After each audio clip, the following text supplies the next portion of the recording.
So I've been riding with the 510 free rider and 1-up component flat pedals for almost 2 years, and they've been great. But this year I decided to, upgrade and go from flats to clipped. Hello everyone, and welcome to the channel.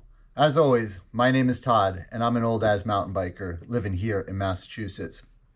With the whole bike park thing coming on, I've decided that I want to feel a little bit more attached to my bike so that I have the potential for some rougher terrain and really get into some of the trails at Thunder Mountain Bike Park. So let's go ahead and take a look at what we are going to be riding with instead. As you saw in the thumbnails, I am replacing my 510 free riders with 510 Hellcats. I'm really happy with 510 as a brand. I found the quality of my free riders to be really good, so I expect nothing less from this shoe. But why else did I pick the Hellcat specifically? And that is for this really flat profile that the shoe has. I think they're going to work really well with the pedals that I have chosen to pair with them. In addition to that, they have this 3/4 shank right through the center that really makes the shoe stiff.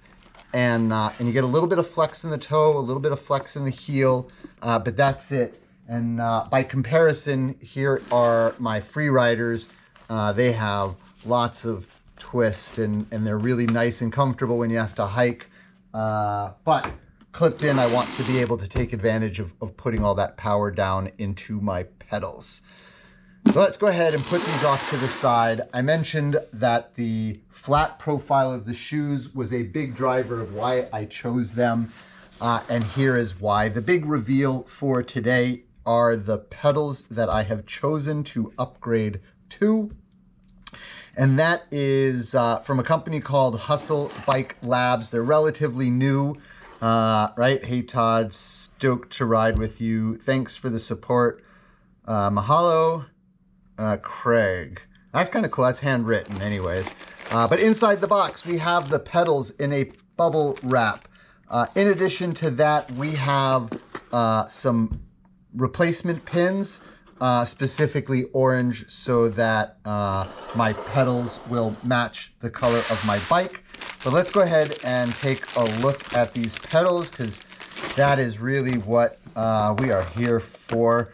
So Hustle Bike Labs RemTech Pedals Avery. RemTech stands for Rare Earth Magnet Technology. So that, as you can probably guess, I have chosen to go with magnetic pedals. A big reason why is it kind of feels like I get the best of both worlds. These pedals claim to have 100 pounds of pull force, meaning well more than enough to pull my bike up and really feel attached, but still give me a little bit of comfort that I'm not really clipped in. You can roll your foot off supposedly very easy. And the reason why I like my flats is that, I want to be able to have that freedom to take my foot off when it doesn't need to be locked in.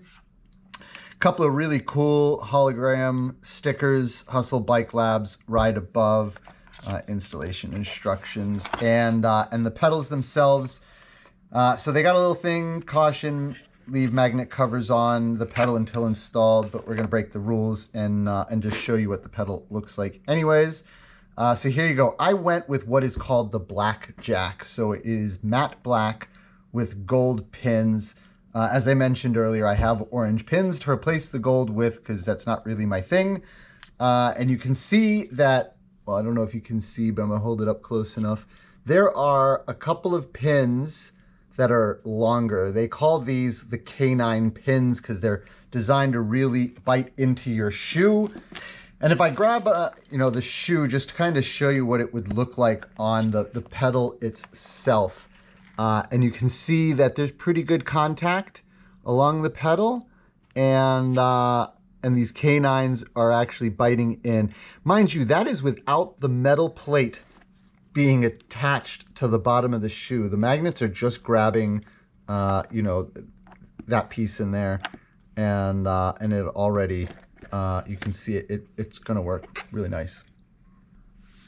I've gone ahead and opened up the Cleat box, and inside you have a bag of replacement pins and the tool for taking them out.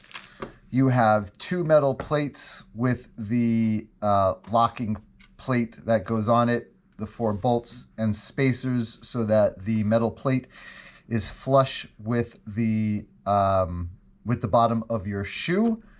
So with that said, I will grab my multi-tool and let's go ahead and put the plate on one of these shoes.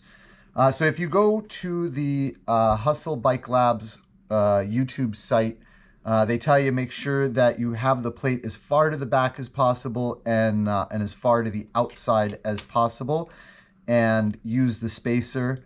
And the spacer, the smiley face, points towards the back of the shoe.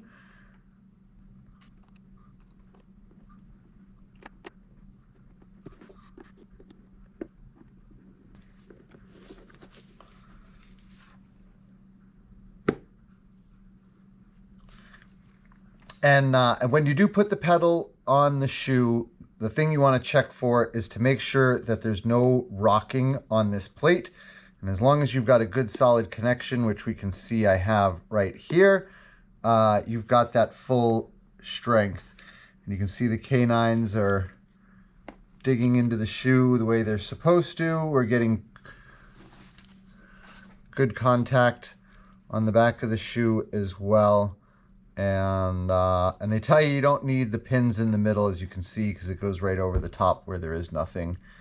So I'm going to go ahead and get the cleat on the other shoe and the pedals onto the bike, and we'll finally get to see what it looks like.